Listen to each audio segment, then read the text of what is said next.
Hello, everyone, and welcome back to Broadcast. I am so excited to be joined by one of the loveliest humans I have ever had the pleasure of speaking with, Karen David. Thank you so much for being here. Thank you for having me. Gosh, it's been so long. We have not had an interview since the Irrational finale. I know, gosh, what was that? 2 years ago? It's been quite a bit of time.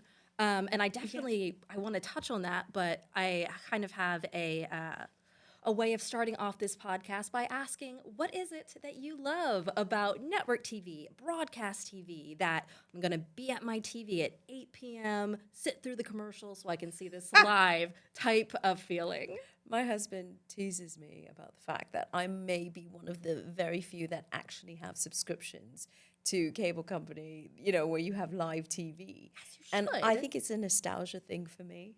I find myself becoming more and more nostalgic for the times when I was growing up with my fam when you'd only have one TV in the room. Like my parents purposely did not want to have more than one telly in the house. And that was very much because they wanted community. They wanted all of us to be in the one room watching that favorite show we had that came on every week. And we had to be there like 8 o'clock, boom on the dot. And we'd go through all the commercials and just sit together as a family. And there'd be a few shows that we actually liked together as a family, because sometimes dad wants to watch sports. I want to watch something else. Mum wants to watch her favorite soap opera or something. So we'd have, and then, it'd be at the same time. So we'd be like, what are we going to do? But I kind of miss all that. And I miss, that's what it reminds me. It's like just, broadcast TV is just that time of being together as a family and watching and enjoying something and consuming good television and good stories, together as a family. What was your favorite show that you watched as a family back then? Oh, God. Well, because I grew up, I was really blessed. I had the best of both worlds. I grew up, because of my dad's job, I grew up in Toronto, Canada, and also in London, England. So there were different kinds of shows. I mean, obviously, the soaps that are so like part of everyone's family back home in England was like EastEnders, Coronation Street, and you kind of grow up with those characters, and even if you step away and you tune back in, they're still there, and it's really comforting. But I also watched, what did we watch? The Cosby Show. Oh, Who's the Boss? Like all of that, It like there's so many shows, and then my parents used to watch their shows from when they grew up, so we watched it as well. So there was shows like Three's Company that my parents used to watch, Sanford and Son, The Jeffersons, All in the Family, like all those shows that my parents used to watch. So they were like, "No, you have to watch this. It's good telly."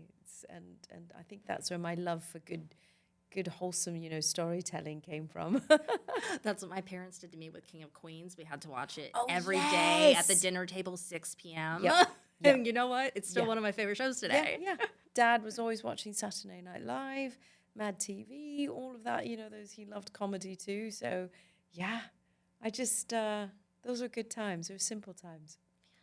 Well, let's talk about the Irrational because that's how we first met. I know you were in Which Vancouver. You came to visit I us. know. And I was covering the show before the pilot even aired. So I obviously was super heartbroken that it didn't get a season 3. I can't even imagine how you guys felt. Do you still keep in contact with the cast? Oh yeah, yeah. We're all family, very much so. I mean, Jesse and I talk regularly. I just love him.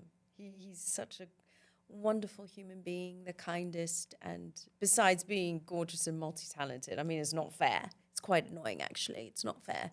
But he's just so wonderful. You meet some wonderful human beings, in this industry, and I think that's the comforting takeaway is that that it's not going to be forever. You don't know how long it's going to be. The chapter's going to be for. It could be for a season, 2 seasons. If you're lucky, beyond 4 seasons. You just don't know. So every day on set is such a gift. But when you make these relationships, these friendships, they become your family and they become family for life. And I think that's what is comforting, even though it's so bittersweet. We really thought and hoped that we would get a season 3. But things happen. And Yes. in the last episode of season 2, where you see Rose introducing to Alec, okay, surprise. Such a I'm great setting up. moment. I know. I was and, so and, excited. And Erica, our showrunner and our writers' room, they had all these like exciting adventures, for Rose and Alec, that was to come in season 3, which we were so excited about. So yeah, that was like, But when you are at this for a long time, it's all part of the journey, and as hard as it is to say, everything does happen for a reason, and it all makes sense later on down the road. But yeah, we so miss each other. We miss the show. We miss everything about it. But we're very grateful that 2 seasons happened. And when I came onto the show, I was only expected to like recur for about 3 or 4 episodes. And then it just turned into a longer adventure. So I felt really lucky. Anything more than 4 I was like, wow, this is great. And, to have Jessie again as a scene partner was just such heavenly bliss. I was at a moment in my journey where, coming off the back of doing 5 years on Fear the Walking Dead and having Lenny James as my scene partner, was such a gift. And, again, like, we're family, we're so close. I just adore him. But I also thought, oh my gosh, she's ruined me for life. Am I ever going to have such a wonderful, giving, remarkable, talented human being, as a scene partner? And then universe just blessed me with Jesse L. Martin. And I'm like, I am so lucky me. I get paid to like have crushes on these gorgeous humans. And I'm like, this is so amazing. So, yeah, I look back on that time so fondly. I'd love to see you and Jesse do another project together. Hey, you got to get on Percy Jackson, I actually. know. There we go. That's going to be our Irrational reunion. I know, right? Yeah, come on, Jesse, make it happen. Yeah, let's do it. But Jesse and I have talked, about wanting to do something together. So, watch the space, because our chemistry on camera is just so wonderful. It truly had I could tell you so many fun stories, like when we did the musical episode together. I mean, just everything is just seamless with Jesse. And when you have a scene partner like him, it's just so easy. It's never work. It's just such a joy, and you really do have a laugh on set. And so the times that Rose and Alec are having a laugh, Jesse and I are having a laugh. See, you guys had such great on-screen chemistry, and I am known by all of my friends, like, I like a slow burn romance on TV. Usually you need like 5 seasons of Will They Won't They before I'm like, okay. But you guys got me right away. Like, the way that there was no drama in their relationship, it was like very reasonable conversations. There was so much love. It was something that I enjoyed about the show as a whole. It made it so special. Yeah. Oh, no, thank you. I mean, when I was talking with Erica, our showrunner, Erica Mittman, love her. Love you, Erica. And our writers' room, they're so talented and everything that, the dynamic of their relationship and the journey of their storyline. Look, Rose is, I don't think she gave Alec much of a choice. She's like, oh, you're great. I'll date you. Thank you. Such a badass. Right? I love her. But I also think both these characters have gone through so much in their lives that are not quite normal. They have shared traumas that they've been through, and I think there's so much empathy and compassion for each other. They're just the types of people that give so much of themselves to others and to help other people and be of service to others that they often forget about themselves. So to find these two together, who have found love in the crazy worlds that they exist in, was just so incredibly joyful and wonderful to see that very grounded kind of love, because love comes in so many different shapes and forms. But for them, it very much was this grounded love of having been through so much together that, to find these unexpected joys with each other, in these small, lovely moments together, I just thought was was just so wonderful to play with Jessie. Have you given any thought to where they are now? Like, how do you think Rose is doing with her agency? Are they still together? Oh yeah, I think those two, because they've had past relationships that have not worked out, especially for Alec. He was in a loving marriage and has a great relationship with his ex-wife, Marissa. And you'd think, why didn't that work out? Because they're two wonderful individuals. But, stuff happens. And certainly with Rose, having, her kind of lifestyle being ex-MI6, it makes it quite difficult to have relationship. Rose, there's a lot of escapism from her traumas. And I think being an MI6 agent or, that was part of her way of just escaping life and putting on different personas and all of that, until she meets someone like Alec who says, actually, I want to know who you are. And that's really scary for Rose because it's like, no more hiding. He actually wants to know me. So I think they bring the best out of each other. And Alec, it takes a certain kind of man for Rose, to be able to call her out. and 100%. she knows she can't muck about with Alec. Not that she'd want to, but she knows he's the real deal. And I think that's very grounding for Rose. So that dynamic between each other, I think will carry them through. I think there's a great friendship between them as well. On top of it, they have a laugh. I think they've reached a point where they can't take things so seriously in life because they've dealt with every impossible scenario they've been through. Irrational scenarios? Irrational scenarios. There you go. Bada boom. They've been through all that. And I just love how they have these very normal arguments in such high-stakes situations. When Rose was kidnapped or adult-napped, when she was taken away and held hostage, and then Alex shows up, and she's like, what are you doing here? You just ruined my plan. Now I've got to worry about you. But that bickering between them as a couple was just so humanizing. It's just so funny. It's such a serious, dire moment. It's just moments like that I love so much about storylines between them. But I think, she's running the business. I think it's very gratifying for her to be able to be of service to everyday heroes, unsung heroes who need help. As opposed to the high-end world that she's always been a part of. She really wants to be more of service to community. So I think this new adventure for her was going to be quite exciting. But also at the same time, open up new challenges for her because I think it's the first time where she's like rooted in one place. I think she's going to probably get itchy feet and want to, jump off a cliff, metaphorically, and take Alec with her. So they'll have to navigate through all that. Yeah, they would. Well, kind of going back a few years, I am really curious because you understand your character so well. It's obvious that you connect with her.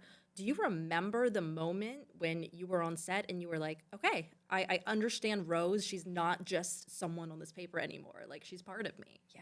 I think with every character that I've played, the first thing I do is I always put a music playlist. And I don't know if that comes from my musical side because I sing and I was also a recording artist when I started out on this journey. And so I always find music has this power to put you right into a certain mindset or a scene. It evokes something. So I put a playlist of what I thought where Rose was at the beginning coming into the show. I knew she was complex. And that kept me on my toes for sure. And it was really humbling because Rose is so annoyingly good at everything. And I'm definitely not, and so when there'd be moments where Rose would, of course, she's an expert golfer. And I'm like, I don't know how to golf to save my life. And I had to do a few lessons and learn a good stroke within 48 hours. So no pressure there, but I had to sell it because Rose has been doing this all her life. For years, she's been golfing. So, of course, she's really good. She also sign languages.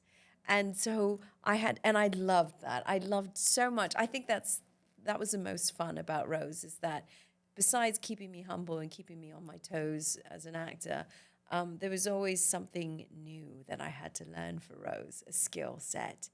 And so every time I received an episode, I'd look at the writers or Erica and I'd be like, what's Rose up to this time?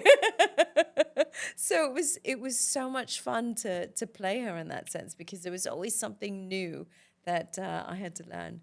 And I adored playing her. But it was very challenging. So you had to learn things because of Rose, but was there any nuances that they added to Rose that was a part of you? Because we know you're a singer. Yes. We have also seen a beautiful musical episode of The Irrational. Yeah, that was so fun. That came about because, of course, Jesse L. Martin, as we all know, has the most glorious voice. It would be such a shame not to see him sing. But understandably, Jesse said it has to make sense. There is a tendency when you can sing, and look, this is a very fancy problem, and it's so flattering that you get asked a lot to sing. And of course, I love to sing, but it's got to make sense, as Jesse said, for our characters. And so, Erica and I were kind of strategizing, trying to come up with the plan, like, how can we get Jesse to agree to do a musical episode? And it was in the makeup chair. Jesse and I were talking about it, and he said, well, he mentioned about community theatre, or like a theatre. And we got talking about, what if we had to go in disguise as part of an ensemble or something, and to find out like a Clue board game type of case where it's like, who done it? Who did it? And Erica loved the idea. And I think it was Erica, actually, that brought in the community aspect and making it community theatre. And that's, how it came to be. And then Little Shop of Horrors, Jesse said, I'll be the plant. And it just made sense. It made total sense. But we had such a brilliant, brilliant time. And then when I got to sing the karaoke episode earlier on, that was really fun. Just to see these things that these two, as badass as they can be quite geeky as well, and quite accessible and fun. Like, who knew that Rose had a big love for karaoke? And to watch her geek out, over it, and to see Alec being, wow, this is, as Alec is, about magic. I just think it's just so fun to see these two. So, yeah, the music stuff they wanted to incorporate and play to our strengths. And then also a lot of it was exploration that we did together. When I first auditioned for the role of Rose, she was American, and she was CIA. So, yeah. I never would have thought that. Yeah. She was CIA, an American accent. So my audition was all in an American accent, and very different. I just find, like, there's a different energy when I speak with an American accent. And besides, trying not to wee in my pants, saying, oh my God, does this sound right? I'm in front of tons of professional Americans, and I have to talk with an American accent, so it's always a bit nerve-wracking. I'm like, did I say that right? I mean, I can barely speak in my own accent, but anyway. Same. It's, and it's, but it was very different. And then when I came on the show, Erica said to me, how do you feel about Rose being ex-MI6? And I was like, yeah, because the storytelling could just open up for so much more diverse storytelling, and kind of complements then Alec, what he does, and also Marissa working at FBI, CIA. So it just made sense, and I can't imagine Rose not being ex-MI6. And Robert, one of the talented writers in the writer's room, had this full backdrop about Rose. And you don't really get that a lot when you join a show. And he had it all there. And I was like, this is yummy. And I just loved it. I was scared, but excited.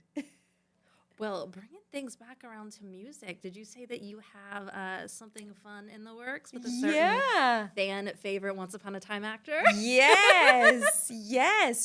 It's been a while since I've been in the studio because I've had the fancy problem of being so busy with acting. So I've never had the time to really go into the studio.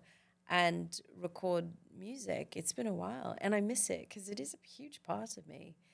It actually balances me as a human and creatively. So Colin and I, about 2-3 years ago, Colin came over to LA, and we had talked about, recording and writing a song together. And during the pandemic, I was filming on Fear the Walking Dead, and this is pre-vaccine, so none of us knew what was, what we were dealing with. So we were driving, we weren't flying. So my husband and I were driving back and forth between Austin and LA. And on one of those drives, I had this melody idea that came into my head. And my husband, who's a songwriter, producer conveniently, that's how we met when I had my record deal.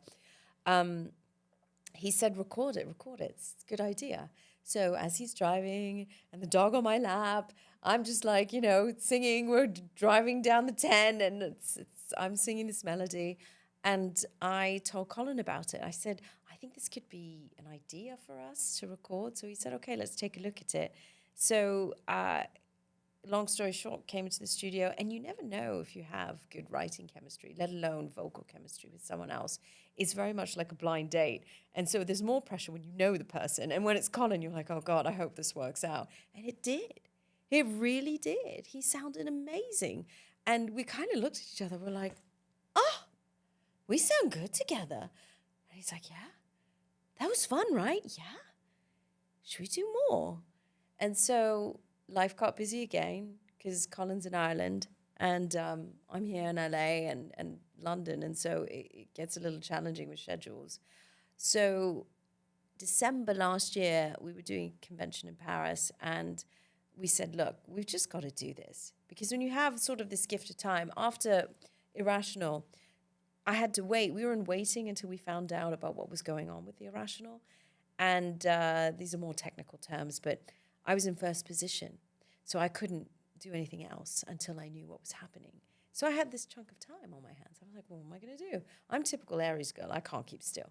I can't. I've got to keep busy. I am definitely my mother's daughter where I've got to keep busy, busy, busy. So I thought, we have this gift of time. So I asked Colin, I was like, what's your schedule? And so we made it happen. And he has spent the last month with us in the studio, and it's just been heavenly. And we've knocked out 13 songs. 13? An album. Yep. Yeah. So He's excited. actually at our home studio right now. We have a beautiful studio at our house, and he's there with hubby, and they're recording and doing all this. Yeah. So we've written 13 songs. We've recorded. I've got to do more stuff. But we want to get all of Colin's stuff as well whilst he was there. And Colin and his guitar collection, never-ending guitar collection. He's a phenomenal guitar player. And my husband, his main instrument is guitar. So watching the two of them together, it's like watching your best friend with your husband. And it's like family. And the writing chemistry is there, the vocal chemistry is there. And so, yeah, we're doing it. So the plan is to get the album done, and fingers crossed we can put something out later this year. And then, do some gigs together with the band and everything. Oh and I'm so excited because it just brings me back to, my recording artist days and, singing, and to be able to do that with your bestie is so much fun. And so, yeah, I'm just really, we're both really, really excited to do that. And I don't know, see where it goes. So this is very much like this year, the start of this year. It was like, okay, I don't know about resolutions, New Year's resolutions. We say, this is what we're going to do, and we feel so pumped and everything. And I'm like, this year, my mantra, so to speak, has very much been, be scared. It's okay to be scared, but do it anyway. And I thought, okay, fear gets so much in the way in our journeys. You're like, we sometimes overthink things. And I'm really lucky enough to have, dear friends like my hubby and my family to tell me, well, what are you afraid? Like, just go do it. I'm like, well, I haven't been in the studio for so long and it's been a while. They're like, just do it. Sometimes you just have to shut that metaphorical button off. When the brain starts thinking, getting too busy, saying, I just go click off. And I just do it. Just do it. So that's what we're doing. And it feels great. It feels like what we achieved to write 13 songs and put this together. I'm just so delighted. Another thing that I'm doing that I'm absolutely petrified, which I would never have been able to do had I not had that gift of time whilst waiting to see what the fate of the Irrational was I'm on NDA, so I could dance around it a bit, but I've always wanted to produce and create and act in something. And you've got to wait till you reach a certain point in your career, and timing is important too. And so along with my producing partner, America, we optioned a New York Times bestseller. A New York Times bestseller, USA Today bestseller. Yes, I'm with a British author, and there was a bidding war for 6 months, and there was a huge conglomerate we were up against too. And I thought, wow, are we going to do this? But yeah, and thank you. And we did a pitch, and this was really very much 2 years in the making. I read the author's first book and just fell madly in love with it. It was uncannily very me, as America said. She goes, "You have to read this book. It's so you." And so I had to reach out to the author. And turns out, the author was a huge fan of Once Upon a Time and was already following me. And so we got to know each other. And and then it led to this recent book that came out. And we're just really, really excited. And yes, I am absolutely petrified. Oh my God, I'm petrified and so scared. Talk about pressure, but a good kind of pressure and a good kind of scared. And I said, this feels exactly what I should be doing. If you're not scared, then... You know what? I never pass up an opportunity to bring in a How I Met Your Mother quote. And there's a quote where Ted says, "If you're not scared, you're not taking a chance. And if you're not taking a chance, what the hell are you doing?" Right. And that's a mantra that I also try to live by. I love that. I'm going to borrow that from you. You borrow it from Ted. Yeah, but. okay, I'll borrow it from you. But it's such a reminder, because life really is too short. And I just find myself, it's like as each year goes by, I'm like, gosh, what do I want to do next? What do I really... And if you're lucky enough to be able to tell the stories that you want to tell, it's you're laughing. It's such a privilege to be able to do that. And it's something, like I said, I've always wanted to do. So it's kind of like universe is like, well, it's... if you're lucky enough to put an offer in for a house or something that you want, and then it happens, you're like, oh boy, oh wow, this is really happening, And it's like, okay, now I gotta hold myself accountable, but it's exciting, it's thrilling and petrifying, like I said, at the same time. So I'm learning so much, and I'm also, we want to work with people that we love, so we've been meeting up with a bunch of creatives that we worked together, in the past, and it's just the most joyful thing. I'm enjoying, when my dad always told me growing up, he said, don't forget, enjoy the journey. It's not the destination, it's the journey. And I didn't have the maturity or the life experience to really appreciate those words. But now it's like, oh, I'm really enjoying the journey of this. So I just need to know that I tried. And I think that's, for all of us, we put so much expectation and pressure on ourselves that I think what we have to remind ourselves is what really matters is that we tried, And as long as you try, that's what matters. I don't want to be sitting in this chair, when I'm old and gray, saying, I should have done that.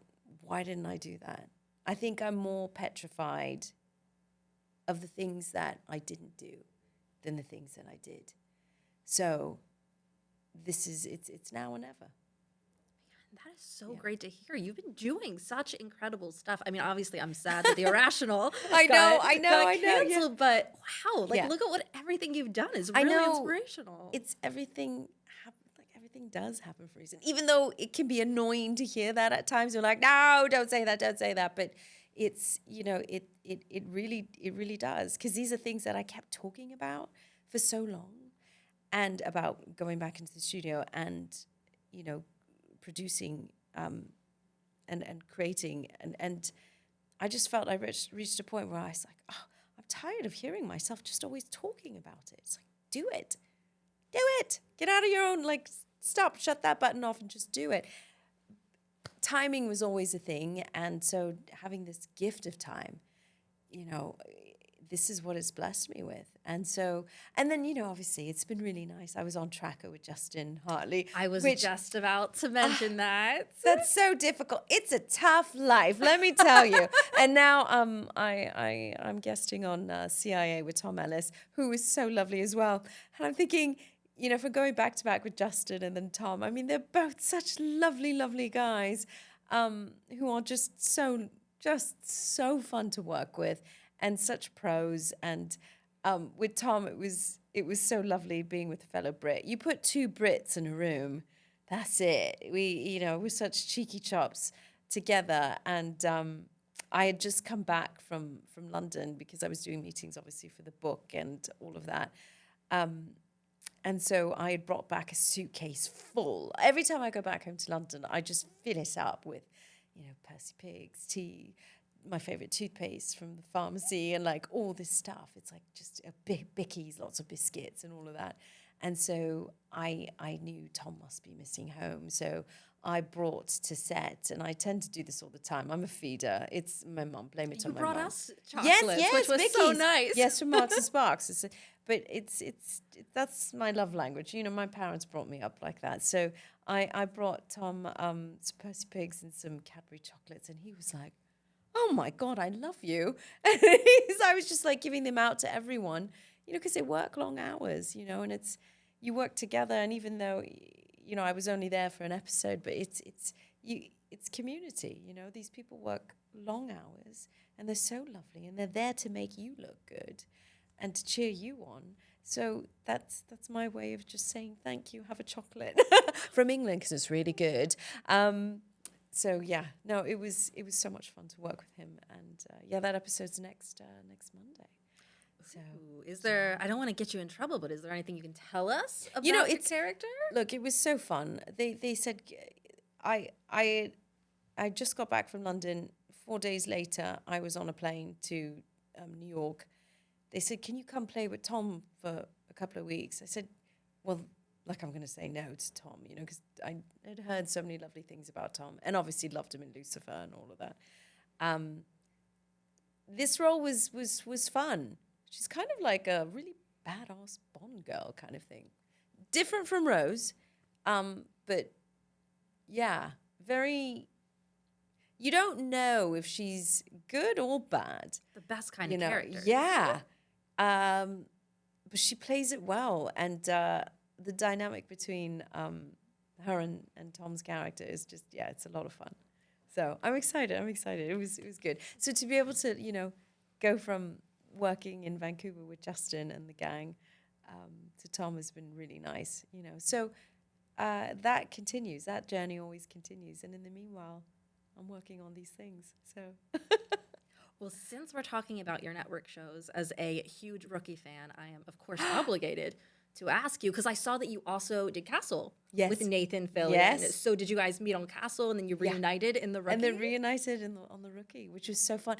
And I was going to recur for longer on that, but it was during the pandemic and it was really difficult. And I was already doing Fear the Walking Dead. So that was a bit tricky to go from set to set during that. I know. I'm disappointed. Yeah, I know. I was so gutted. But saying that, such good friends I made. Alyssa is one of my dearest friends. Makia I knew from Once Upon a Time. And so it was just so lovely to see Nathan again. It was just so wonderful to be back with him. So that was, and the gift that keeps on giving, season 9 now. I think they've just been renewed for. Yeah. So really excited for them, and I always catch up with them because every time Alyssa Makia have get-togethers with the gang, I usually see the rest of the cast and all that, so which is really, really nice. Oh, they're such a sweet cast. They And are. they seem like such a family too. They are. They're very much a tight-knit family. And that's what you get, especially, they're going to be going into their 9th year together. So many things happen. I mean, people have babies, they start families, and you become this TV family. We certainly had that on Once Upon a Time, Gallivant, Timothy Amundsen, and just like, dear friends, and like everyone. You if you're lucky enough, you become family friends. And I mean, I really don't give them much of a choice. They can't get rid of me. I'm like, sorry. No one wants to get You're rid of you. stuck with me.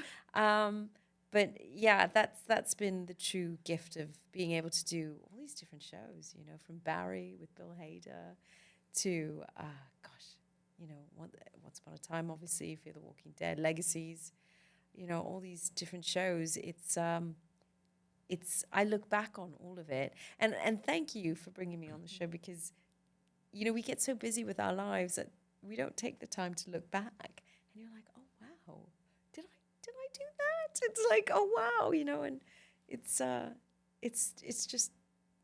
heartwarming. It just makes me smile so much and fills my heart with so much gratitude too, because not every actor is really lucky. There's so many talented actors out there that deserve to be seen. And I don't know if it's me getting soppier as I'm getting older. It's as each year goes by, I watch the Olympics. And it's like when an athlete did well, I was so excited for them, on a sport that I know nothing about, but yet I'll watch it. And to see them do well, you just feel so happy for them. And when they fall or something doesn't go their way, my heart breaks for them, because how much it takes, like the commitment, the focus, the dedication, and they work so hard. And I was just saying to my husband and everyone when we were watching the Olympics, I was like, and I was teary, I was like, I just want them all to win. I want every single person to win in life, because it can be tough, and these are really challenging times. And, I am where I am.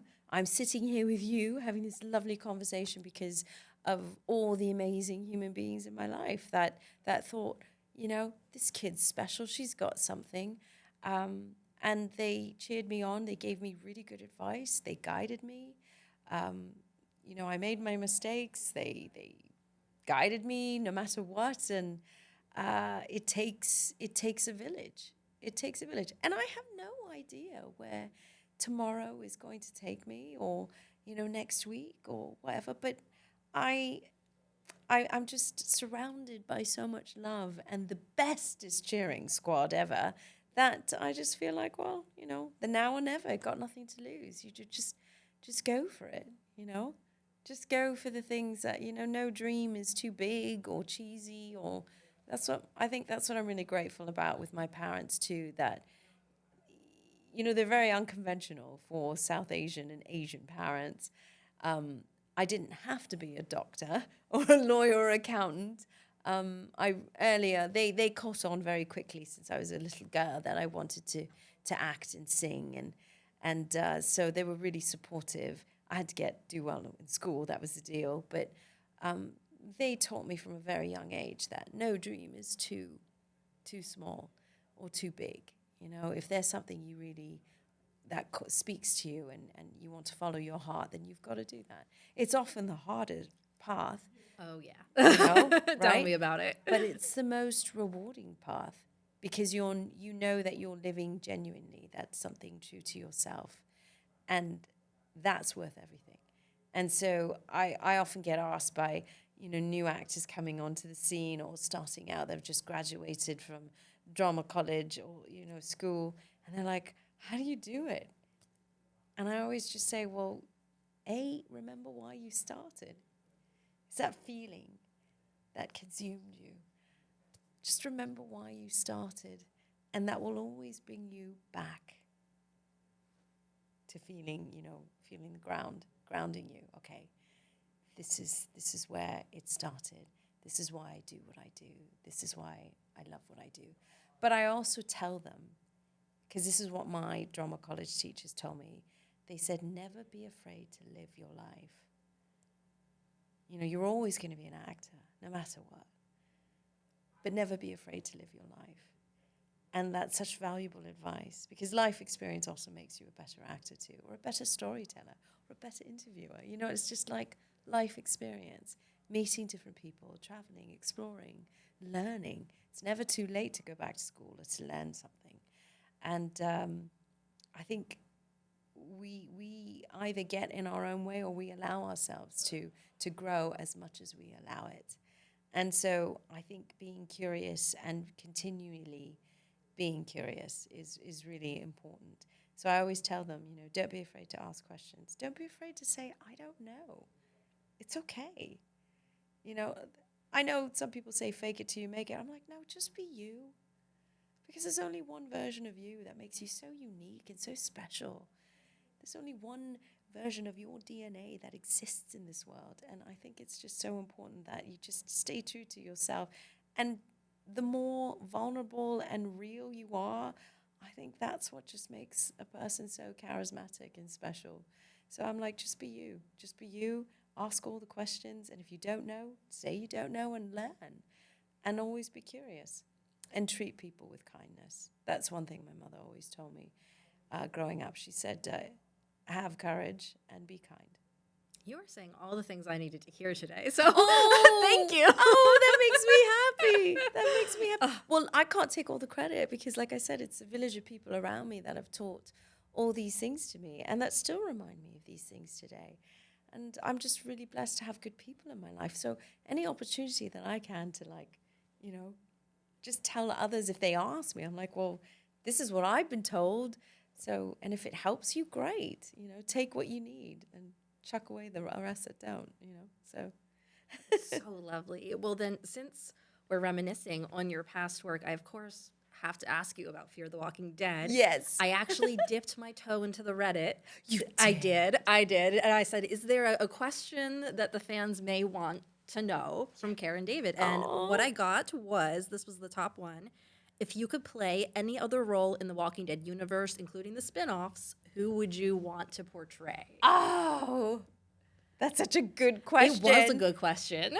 And that's such a tough question as well because, and I promise you, I am not copping out or cheating out of this question. I promise, because knowing the universe and knowing the actors that play those characters, I mean, they're so perfect for the character, you know? I think of Lenny as Morgan, and I'm like, wow, you know, I can't imagine anyone else playing Morgan. Alicia, too. Like there's so many. Coleman, like, all of them. Oh, God. Oh, this is tough. You know, we're putting you on the spot. I think because it's a sister show, Walking Dead, you know, I've always been in awe of Carol, you know? And her journey and what she's been through. But obviously I wouldn't dare, you know, because Melissa does it so well. And I can't imagine, like, again, but that's something when I started watching The Walking Dead, I was just like, oh, who is she? Who's this character? And, you know, to follow through with Carol's journey has just been, that's one that sticks out for me. But I wouldn't dare say, oh, I would want to play, because, again, you know. This is just Everyone. an alternate universe where I know, no one has been casted. No, I see. There you go. I Yeah, see. so you don't have to take no the role one's from been anyone. Cast. Okay. Exactly. Okay. But I okay. Yeah. Then it would be Carol. Okay, see, now that actually inspired a new question for me. And that's, listen, I have said I am a huge Once Upon a Time fan. That was one of the shows that I watched when I was growing up that really got me into TV. But obviously, lots of different storybook characters in that show. In this alternate universe, if you weren't playing Jasmine, who would you have wanted to play? Well, I always Hook. That's the best answer. Because, and I think that's why, like, Colin and I were actually just talking about this the other day, that Jasmine and Hook had a lot of scenes together. But Colin was saying that Hook, overall, generally, he thought he was one of the luckier ones that with different recurring characters and outside characters coming onto the show, he had a lot of scenes with just across the board with all the different characters. I love that I had a lot of scenes with Hook. It was so unexpected. But that's what we love about the show, is all our favorite characters coming together who you never think would pair up. I thought my magic carpet ride would be with Aladdin, but it wasn't. It was with Ariel. And I love that it was with Ariel. I love that it was like two besties flying on a magic carpet, because that's certainly what it felt like. We were giggling like two little girls, thinking, this is the best amusement park ride ever. We were on this plank that was motorized, and, you know, we were going up to, and we were just having the time of our lives. But I would say Hook, a female version of Hook, who's just as sassy and cheeky and mysterious. Really, you know, and it would be a battle between the guy liner and the girl liner, because Colin looks really good with guy liner, doesn't he? He He could get does. away with it. I almost missed it when he, you know, finished the show and he wasn't wearing guy liner, because it just suits him. Some guys just suit guy liner, and yeah. But I would say Hook would probably be my Really choice. is the best character, because I mean, he came in as a villain. He had an entire arc. He became the main love interest. Right. He was there till the end. That's His redemption solid answer. storyline, you know, is just, it was yummy. You know, everyone loves a good villain, but also loves a good redemption story. Exactly. Second chances, rehabilitating, like, you know, learning, and to see that journey is so exciting to play as an actor. So, and I think, you know, Colin had a lot of cheeky lines too. So that's always fun too. So yeah, I would say a female version of Hook. Well, I like to start and end on these questions because I feel like it really encompasses why I wanted to make this podcast in the first place. And I do feel like this is an industry where sometimes it's easy to overlook our strengths, and sometimes we feel like we're not enough. So I would like to take this time to ask you, what are you most proud of in your portrayal of either a specific character or just how you've approached your characters while being an actor? That's such a great question. And so layered. But to make a long answer short as I can, you know, as an actor, I find it hard to watch myself on camera. It's really difficult. I hate it. But in drama college, we were always told that there's so much value in watching your work because you really can learn. It's difficult. I usually have to watch 5 passes through because I'm always actively watching as opposed to just being passive. And my hope in all the characters that I've played or the future ones to come is that I breathe their truth and their humanity as genuinely as possible, whether they're a good character, complicated character, whether I agree with their choices or not. I hope that I have been able to speak their truth, to speak their journey in life. That's always the goal and the fear as well of hoping that I've been able to do that.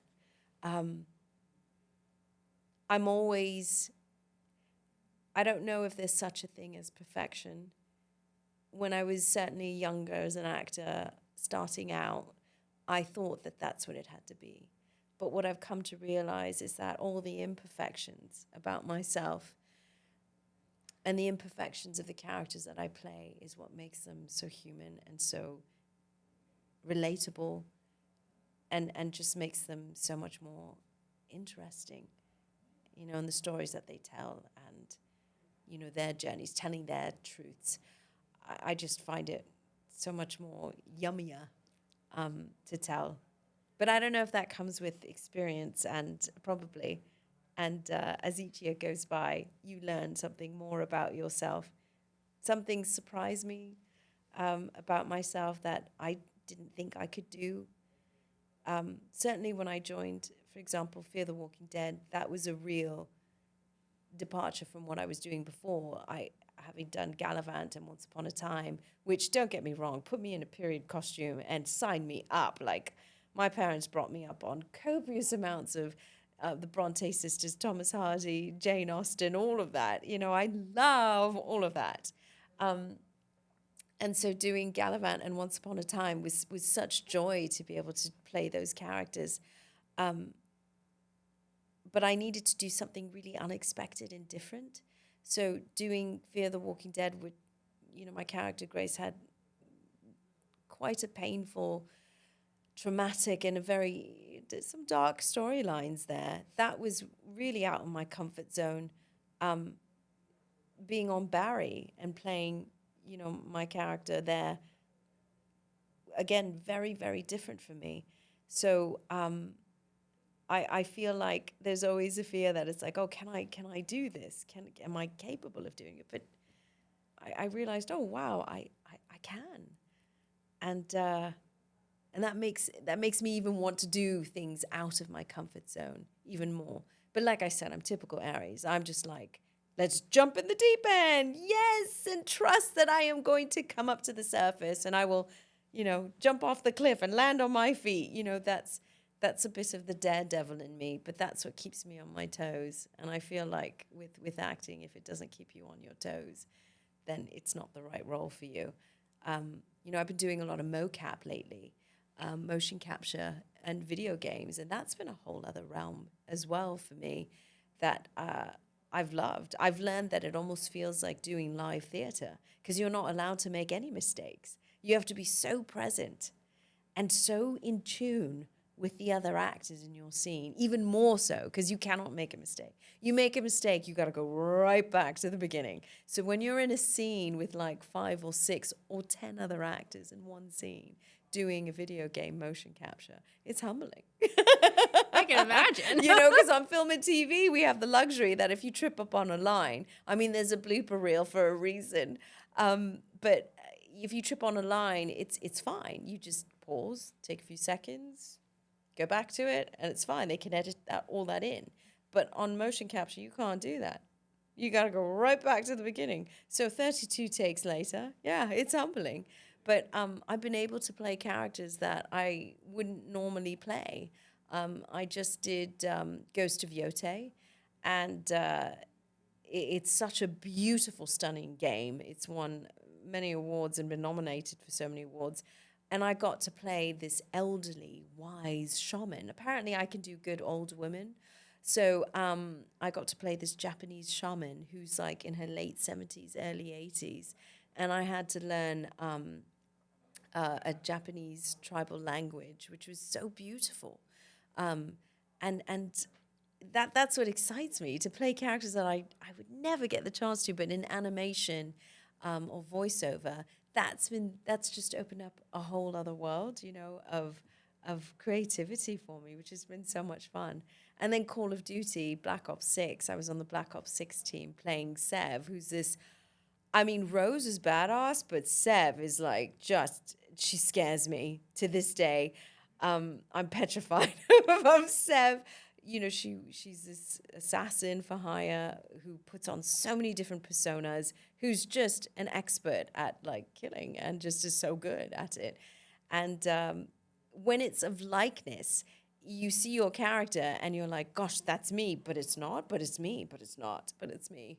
And it's just so much fun. So I think, you know, it's stepping into the unknown of these characters that, you know, obviously are not me, very not me, but trusting that I've learned that, oh, actually, it's okay. I've come out on the other side of it, and it went well.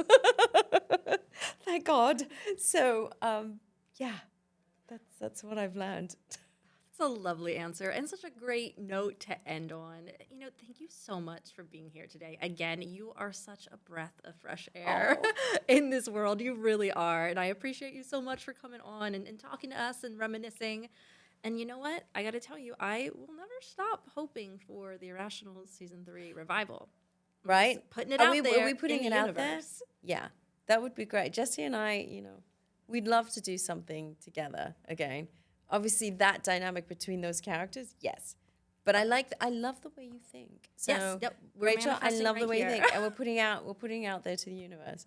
So let's see what happens. But I'm excited for whatever's to come.